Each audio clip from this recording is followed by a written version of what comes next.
Hi guys, welcome back to the channel. If you're new here, welcome. This is a channel focused on helping you achieving financial freedom and ultimately escaping the rat race and the 9 to 5s that we're all accustomed to. In this video I'm going to be talking about the stock market and what it's been doing lately and what we're projecting it to do in the future months ahead. So let's get started. So as you know, the market has been a bit choppy lately. So 2 weeks ago we saw one of the biggest declines this year, a 10% drop in the S&P 500, maybe a little less than 10%.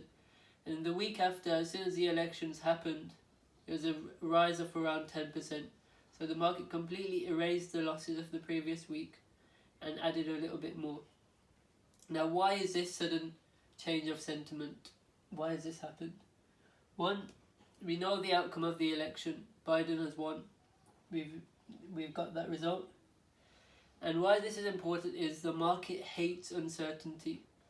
The market always performs well whenever it knows what's going to happen, what the direction is. But when it doesn't know what's going to happen, it moves choppy. It goes up and down, up and down. So we know that Biden wins. And we also know that it's very likely that we have a Republican Senate. Now, why this is important is that if there's a Republican Senate, so the U.S. system works like this. So you've got the House of Representatives, and the laws are just discussed there. Any future plans are discussed there, debated. Then they're sent to the Senate, who either renegotiate new things to add on or vote for this law, who then send it to President. So it would be President Biden in this case.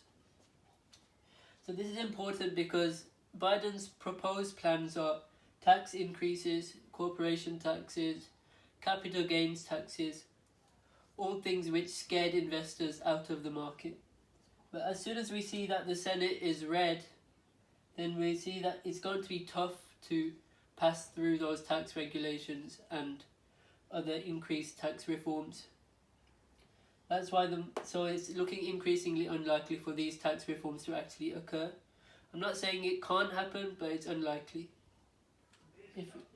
So in addition to this, we're looking at less tech regulation. So President Biden beforehand he was discussing how he would increase the regulation of the big tech companies, Apple, Google, Microsoft.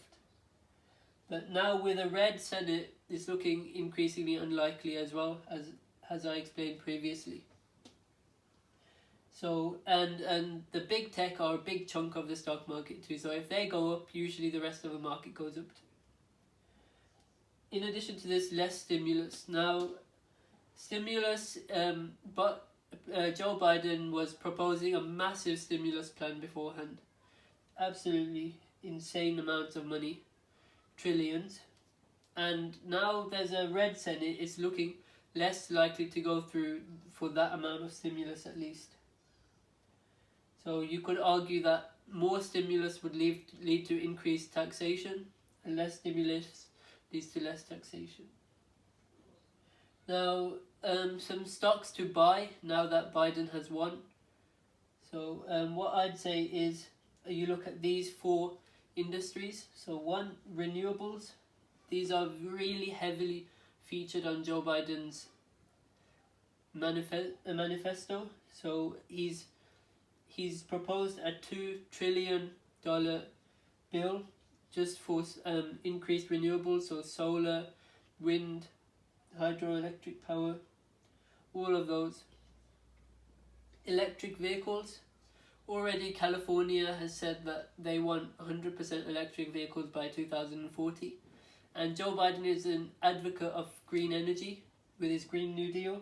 So that should increase the market for electric vehicles and make them more common too. Another one is TV. Why do I say this? It's because Europe, the UK and some other countries have already gone into lockdown. And now we have a president who's actually aware of the virus's impact on both the economy and health. He can make more more sensible decisions. And that would possibly include another lockdown. So that would mean people are staying at home, watching more TV, such as Netflix, Roku, Amazon Prime. That's why those industries should get a boost. Another one is cannabis. So cannabis, Vice President Harris and President Biden are both huge advocates of legalizing cannabis, and already 4 states in the US have legalized it, and more is looking for more and more of states to follow that trend. The cannabis stocks has already got a boost last week from that news, and they should get a boost in the coming weeks too. So in a future video, I'm going to be going through exactly what stocks to buy from each of these sectors, and give you some ideas on where to buy them, how to buy them, why. So I hope you liked that video. Thank you for watching. Please leave a like and subscribe to the channel. It would really help us to grow as a community. And leave a comment down below if you have any suggestions or ways to improve the videos. Thank you for watching.